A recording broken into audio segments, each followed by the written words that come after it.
Down Pudding by Carolyn. It always started with the keys.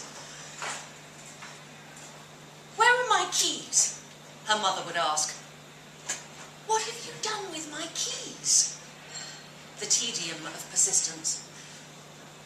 "We can't go out unless we have the keys. Help, Lucy, help me find the keys." Lucy stifled a sigh. If Louis hadn't got coward flu, leaving the house wouldn't have been any easier, because his car keys were just as likely to have been disappeared. Poof! Anyway, important trip or not, it was fine Louis not being there. They'd manage. It was a Tuesday. Lucy didn't like Tuesdays. Tuesdays were a sort of non-day. Too far away from next weekend, where there might be some respite from her mother's vagaries, but not near enough to the previous Saturday, when Louis and the girls had visited. Tuesday was a slushy-sounding day, not dramatic like a Monday, when you could moan about the long week ahead whilst suffering twinges from a Saturday night's razzle-dazzle, or be bleary bloated from Sunday's puddings and bang-bang potatoes hidden with garlic. None of this Lucy could explain to her sad-eyed mother. Susan had still not found the blasted keys.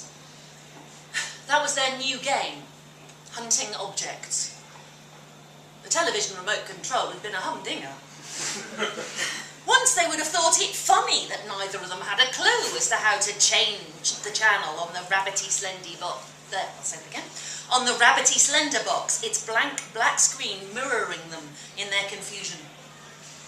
An exasperated Louis had found it wrapped in aluminium foil inside the microwave. When Lucy had first returned to her mother's, Louis instructed them to switch off all electrical appliances at the wall socket each night. Louis was good at predicting chaos. They now had 2 remote controls, a simple one with big buttons, and a bells and whistles one with a notice sellotaped on its bottom reading, "I live on the blue side table below the painting of Venice." Venice had curly-whirly boats and sunshine. There were lots of notices around her mother's home made by Louis with the optimism of one who had been given a laminating machine for his birthday. Sadly, Lucy only occasionally missed him.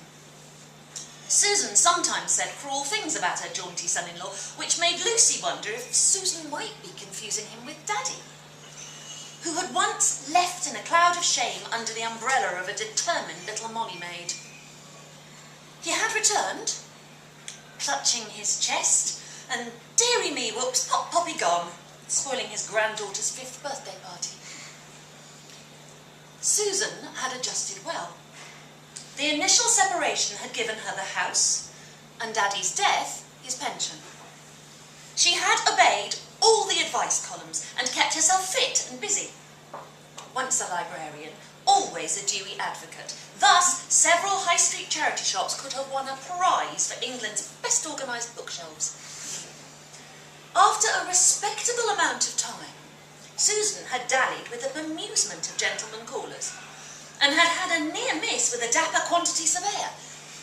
What was his name? Grey temples but black eyebrows. Probably might still have been nipping round had Lucy not been installed in a spare room with an only child's bossy frowns. Susan felt that Louis had too regularly agreed to Lucy coming to London, rather than Susan trekking to Brighton, where there was no lack of private doctors and sea air to boot. "Mum!" Lucy's lips pursed, allowing the air to sneak out of her nostrils, making the word hum like a religious chant. "Mum, do you know where we're going today?" "Of course, dear. Do you?" They said, according to Louis, there was no better than he should be, and although it's no one else's business, it was indeed more likely that there was something going on with him and what's-her-face at the accountant's. They said... Louis said? Oh, yes, that's it.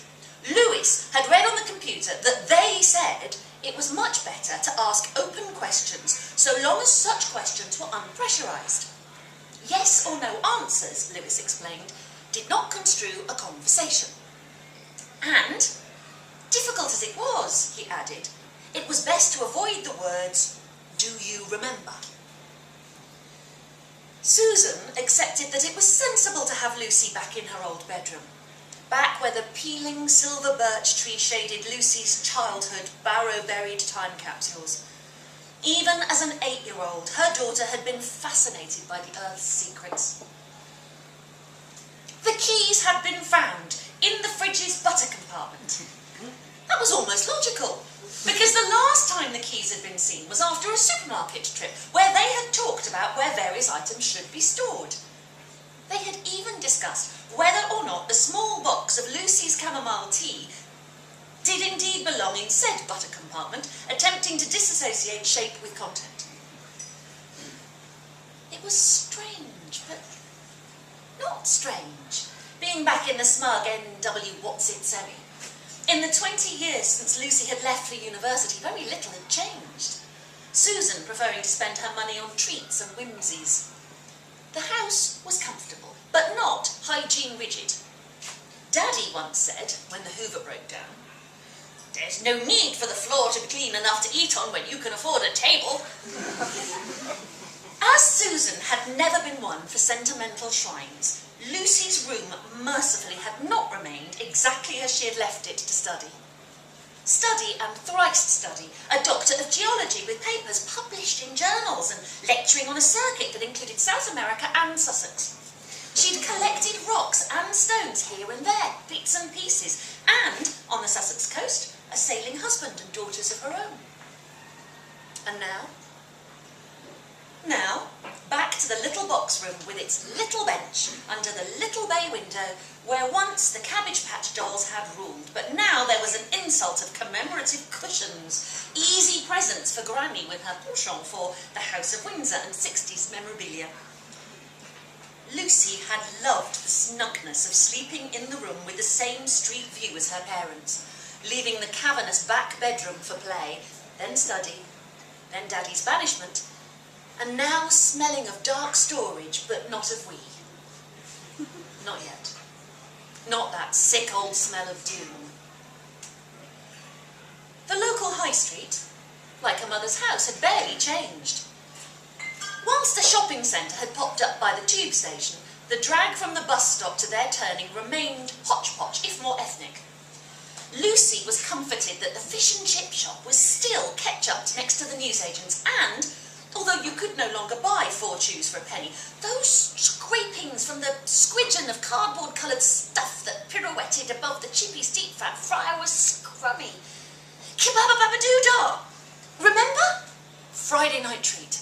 Cod and chips, but no vinegar. Susan hated vinegar, and homemade upside-down pudding for afters.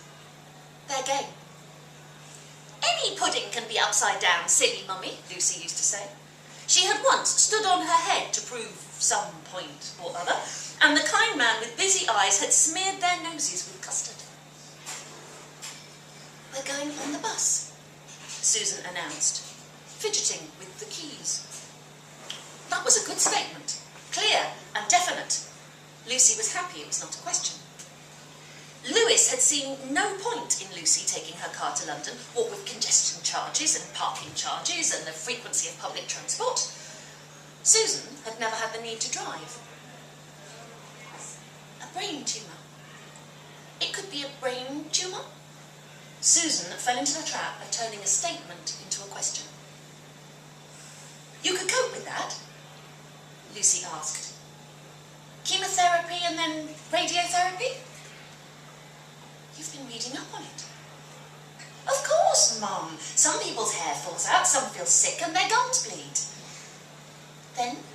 Susan asked. "Then when it's shrunk, they remove it." Lucy made scissor gestures with her fingers. We could cope with all that. If, Susan added, it meant no more eggs in the kettle. She laughed. Lucy laughed too. It was a good moment. Kettles weren't that expensive nowadays. The sulphurous smell had lingered for a surprisingly short time. It was good to laugh together like bumblebees and potatoes. The keys safely pocketed, the gas rings sniffed to silence, and the television unplugged at the socket. But no, do not unplug the freezer, said the notice, and they were ready to leave. Daughter's arm D-shaped to accommodate her mother's grasp. Both were sprightly, able to jog in slow tempo to meet the bus as it slithered round the corner. Upstairs, Susan suggested, remembering how Lucy always used to play lookout in the crow's nest up on the top deck. Of course! I couldn't live anywhere not on a bus route, Susan said. And night buses nowadays are a boon. It's good living here, isn't it, darling? It's home. The moment they entered the consulting room, they both knew, and mirrored each other's sigh, sitting in unison opposite the doctor behind his desk. This was Harley Street, so the desk had a green leather insert and pink blotting paper, on top of which a fountain pen was placed at exactly the right angle to display its Mont Blanc logo. The room smelled of cinnamon and lilac, or that might have been his aftershave. Whatever. Unlike the main hospital's waiting rooms, there was no whiff of antiseptic and no sound of clanging kidney basins. Dichotomy. Archaic pen, blotting paper, but MRI scans upon a shiny paddy tablet thing. The consultant's expression of bland concern failed to mask the defeat in his eyes. I presume, said Susan calmly, intuitively, it's inoperable. Her throat threatened constriction. One lump or two, Vicar, giggled Lucy. A sudden wave of clarity snatched the smile from her lips, and her wrists began to throb. If, then and there, a scalpel had also nestled on that stupid blotter, she might well have reached for it. They say sharp cuts are almost painless, and when the blood flows, there is a warmth that might trap the shivers. No lumps, her mother announced. Words. Doctor's words. Crusty lesions. Mum nodding, eyes transfixed upon the blurry screen. Not a tumour in sight. Drug trials? That Aricept? Anything? Susan's words hung in the air like drooping tulip heads. Lucy went to stand at the window. It was only the first floor, so jumping out would be ballycrud, so she thought she might as well play at counting taxis. Cars were parked up on both sides of the road, and there were no Blackberries.